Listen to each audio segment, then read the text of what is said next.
هەرسەبارەت بە پەیامەکە عەبدوڵڵا ئۆزەلان ڕێبەری زیندانی کراوی پارتی کرێکەرانی کوردستان و پرۆسەی ئاشتی و کاریگەری لەسەر پارچەکایەتی کە من میوانێکم لەگەڵ دەبێت بەڕێز ئیبراهیم عەلیزادە سکرتێری کۆمەڵەوە ڕێکخراوی کوردستانی حیزبی کۆمونستی ئێران ڕێگەی سکایپۆ میوانمە. کاکی ئیبراهیم سڵاوت لێ بێت، بەخێر بێت بۆ زووم. ئێوەی لایەنەکانی ڕۆژهەڵات چۆن لەم پەیامەی عەبدوڵڵا ئۆزەلان تێدەگەن؟ سڵاو بۆ ئێوە بۆ بینەرانتان. لایەنەکانی ڕۆژهەڵات بەڕاستی هەر کەسە دەبێت لایەنی دەبێت هەڵوێستی خۆی بڵێ. من هەڵوێستی خۆمان باز دەکەم. ئەوەی کە ناوەڕۆکی هەڵوەستی ئەمە گومانێکی ئەو پەری بێبڕوایی و بێمتمانەیە بە دەوڵەتی تورکیە و پێمان وایە دەوڵەتی تورکیە پرۆسەیەکی فێڵاوی دەست پێ کردووە کە ئەو پرۆسە فێڵاویە ئەساسەن ڕووی لە ڕۆژاوایە و هەدەفی ئەسلەکەی خامۆشکردنی بزوتنەوەی ڕۆژاوایە. جا بیانوەکەی بە قەندیل لەگرێ دەنا تا ئەو جێگای کە بە کێشە دەگەڵ پێکاکا مەربوط بێ جارە بە بیانووی پێکاکاوە ئەوە نزیک بە 80 کیلۆمتر لە خاچی هەرێمی کوردستان هاتوونە بەرەوە و هەتا بەروبوومەکەشی دەبن تاڵان دەکەن. بە بیانووی پێکاکاوە هەر ڕۆژە شارەدارێک کە بە قانونی هەڵبژێر دراوە یان هەنێکی پارلەمان لە زینداندا ڕادەگرن. لەبەرەوە ئەوان زۆر مەسئلەیان نییە بەڕاستی ئێستا مەسئلە، بەڵام کاریگەری بیر و بۆچوون و ڕێبازی پێکاکا لەسەر ڕۆژاوا هەست پێ دەکەن و لەبەر ئەوە ئێستاش کە دەیانەوێت تەکلیفی دەسەڵات لە سووریە یەکلایی بکەنەوە، گەورەترین کۆسپێک کە لە ڕێیاندایە بریتە لە ڕۆژاوا. ڕۆژاوا ئێستا لە هێزێکی 100 کەسی بەدەستەوەیە تۆکمە و بە بیر و باوەڕ و بڕوا بەخۆ و پەیوەندی محکەم دەگەڵ جەماوەری خەڵکەکەی تەنانەت لە ئەرتەشی سووریەی تازە بەهێزترە. جا لەبەرەوە ئەوان دەگەڵ ئەو کێشەیە بەرەو ڕوون و تورکیا دەیەوێت ئەوە لە باربەرێ ئەوە لە باربەرە پرۆسەیەکی بەڵام فێڵاوی لەم لاوەوە دەست پێ کردو لەو لاوەوە دێتەوە بە ڕۆژاوا. بۆیە ئێمە ئێستا مەترسی گەورەکە لەسەر ڕۆژاوا هەست پێ دەکەین. پێتان وایە ئەوەی تورکیا دەیەوێت لەم پرۆسەیە بەدەستی بهێنێت بابەتی کۆنتڕۆڵکردنی ئەو شۆڕشەیە کە بۆ مەبەستی سەرخستنی بزاوی گەلی کورد گرتویانەتە بەر؟ بێگومان ئەوەیە، بێگومان یەکێک لە ئامانجەکانیشی هەر ئەوەیە کە شۆڕش لە باکووری کوردستانیش دامرکێنێتەوە. جەماوەری خەڵک لە باکووری کوردستان هەست بە ڕەنج بە خەساری بکەن. ئێوە ئەگەر میدیاکانی ئەو دوو ڕۆژەی تورکیەتان چاولێکردبێ چه ئاژیتاسیۆنێکیان لە دژی پێکاکا خستۆتە ڕێ، دایکی کوژاوەکانی شەڕیان دێنن، عەکسیان بەدەستەوە دەگرن.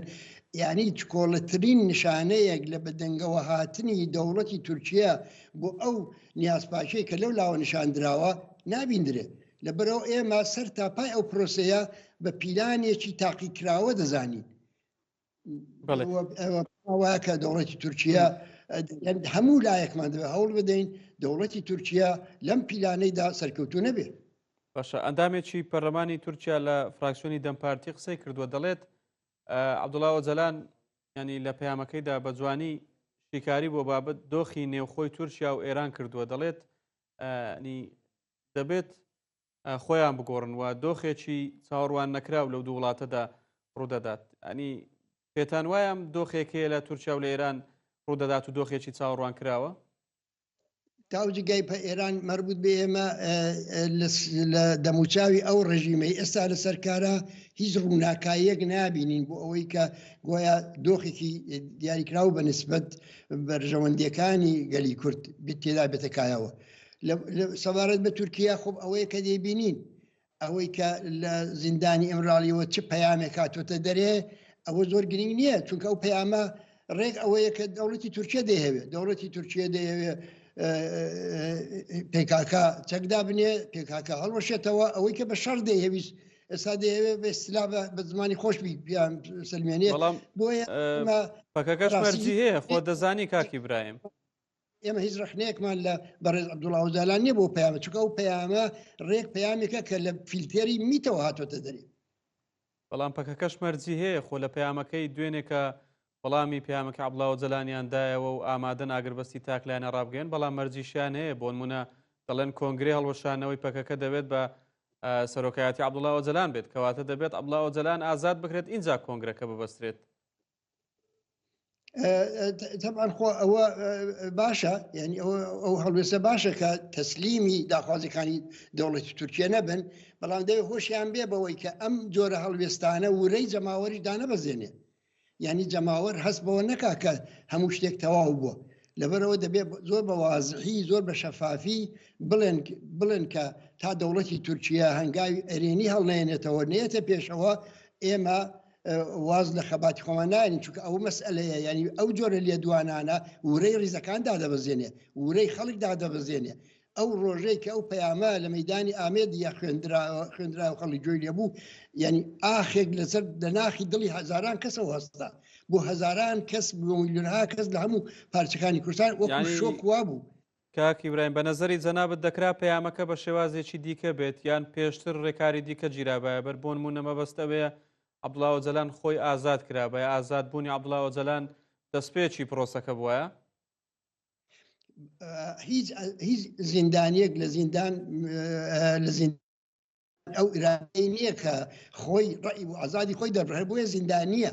26 ساڵە ئەو بەڕێزە زیندانی کراوە، 26 ساڵە لە هەموو حقێکی ئاسایی خۆی محروم کراوە، لەبەرەوە بەڵێ زۆر ئاساییە دەبواە ئەو ئازاد بکرێ، دەبواە ئەو لەو گۆشەگیرێ بێتە دەرێ و پەیامی خۆی و بۆچوونی خۆی هەڵوێستی خۆی ئەویش دوای ڕاوێشکردن و گفتوگۆ و دوای ئەوەی کە ئاسەواری ئەو 26 ساڵ زیندانش تا ئەندازەی لەسەر جەستەی و لەسەر دەرونی پاک دەبێتەوە، دوای ئەوە هەڵوێست دەرببڕێون دڵنیام ئەو وەختە هەڵوێستی دەیتوانی شێکی کە بێ ئەمە ئینسانێکی تێکۆشەر بووە، پێشینەکەی دەزانین، ڕێز و احترامی زۆرمان بۆی هەیە، بەڵام لەژێر دەسەڵاتی دوژمندا ئەویش دەسەڵاتی زیندانەوانی دوژمن لەژێر دەسەڵاتی ئەوەدا داربڕینی ڕێی ئازاد ممکن نییە. یانی ئەو هاتنە پێشەوەی تورکیا بۆ چارەسەرکردنی پرسی کورد لە تورکیا باکووری کوردستان و ئاشبوونەوەی یان زۆرێک لە ئاشبوونەوە لەگەڵ پارتی کرێکارانی کوردستان نیازپاچی تێدا نیە، بەڵکو بۆ بابەتێکە کە پەیوەندی بەخۆیەوە بۆ مەسلحەتی خۆیەتی. ئێمە چکۆڵەترین نیشانەیەک لە هاتنە پێشەوەی تورکیا نابینی، چکۆڵەترین نیشانەیەک. یعنی مەسەلەن بۆ نمونە زۆر چاکە بابەڕێز عەبدوڵڵا ئۆجەلان ئازاد نەکا، سەلاحەدین دیمیرتاشی بۆ لە زیندان ڕاگرتووە، ئەو هەردووکە شارداری وانی بۆ بردوێتە زیندان، هەموو ئەو شاردارانە کە هەموو نوێنەرانی هەڵبژێردراوی دموکراتیکی خەڵبوون بۆ بردوونی زیندان.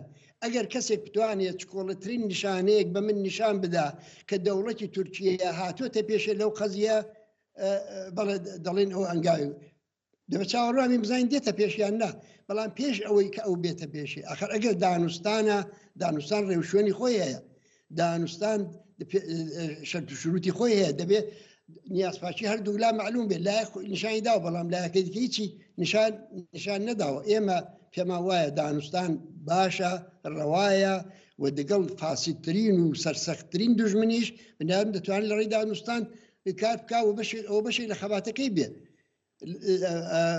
بەڵام ئەوەی کە ئێمە لێرەدا دەبینین ئەوە نیە، وحد تەنانەت مەسەلەی چەکیش ئێمە عاشقی چەک نین، نەماکتۆ ئیلا بالله ئەوەی کە ئێمە ئەوەی خەڵکی کوردی هەیە بە چەک جێبەجێ دەبێت. زامنیش ویستم ئەوە بڵێم کاکی ئیبراهیم، ینی لە مێژووی خەباتی چەند ساڵەی پارتی کرێکارانی کوردستان هیچ شتێک ئەوەی ئەوان دەیانویست خەباتیان بۆ دەکرد بە چەک بەدەستیان نێنا، دەکرێت ینی گۆڕانکاریەک لە سیاسەتی ئەوانیشدا ڕووبدات. گۆڕانکاری لە سیاسەتدا کامیلەن ئاساییە بە بڕوای من، هیچ مەسلەیەک نییە. مەسلەی ئەوەی کە مەسەن ئاگر بەزرا بگێرن، ئەوەی کە بۆ ماوەی ئەسەن چەکەکان خامۆشکەن، ئەسەن ڕێگای خەباتی مەدەنی بگرنەبەر، ئەوانە هەمووی ممکنە. بەڕاستی خۆ ئێمە خۆمان چەکدار بووین، خەباتی چەکداریمان کردو، بەڵام ئەسا 20 ساڵ تەقەمان لە تفەنگی نهاتووە. لەبەرەوە بەڵێ ئەوە ئەگەر بەشێک لە ئستراتێژیەکی داڕێژراو بێ، بەشێک لە ئستراتێژێک بێت کە بۆ خەڵک ڕوون کراوەتەوە و نەبێتە بەشێک لە پیلانی دوژمن، کامیلەن ڕەوایە و دەتوانێت زۆر بە خەڵکیش بێ. بەتایبەت بارودۆخی ئێستای تورکیا فەرقی هەیە لەگەڵ باقی وڵاتانی، وچە دیموکراسیێکی پارلەمانی نیە و ناتەواویش بۆ هەرچی هەیە. دژیەوە نین کە لەو فەزا و لەو بارودۆخە خەڵک وەربگیرێ، بەڵام ئەوەی کە ئێستا دەکرێت خەڵاتی وەتی تورکیە نییە ئەوە بەشێکە لە مبارزەیە کە جەماوەری خەڵکی تورکیە بە کورد و تورکیەوە پەیدایان کردووە جۆرێک لە ئازادیان بە دەسەڵاتی ئەو وڵاتە داسەپاندووە و خەریکین کەڵکی لێوەردەگرن ئێمە پێیان وایە هەموو هێزێکی سیاسی بۆ هەیە لەوە کەڵک وەربگرێ بەڵام ئەوە فەرقی لەگەڵ ئەوەی کە